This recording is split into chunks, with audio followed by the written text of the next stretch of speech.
திருக்குறள் அதிகாரம் 13 அடக்கமுடைமை. குறள் 123.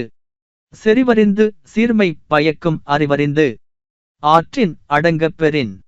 அறிய வேண்டியவற்றை அறிந்து நல்வழியில் அடங்கி ஒழுகப் பெற்றால் அந்த அடக்கம் நல்லோரால் அறியப்பட்டு மேன்மை பயக்கும். 123.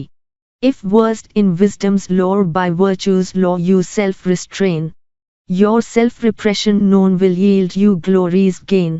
Knowing that self-control is knowledge, if a man should control himself, in the prescribed course, such self-control will bring him distinction among the wise. 123. செறிவறிந்து சீர்மை பயக்கும் அறிவறிந்து ஆற்றின் அடங்கப் பெறின். அறிய வேண்டியவற்றை அறிந்து நல்வழியில் அடங்கி ஒழுகப் பெற்றால் அந்த அடக்கம் நல்லோரால் அறியப்பட்டு மேன்மை பயக்கும். 123.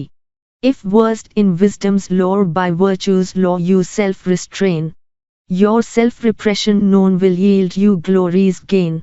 Knowing that self-control is knowledge, if a man should control himself, in the prescribed course, such self-control will bring him distinction among the wise.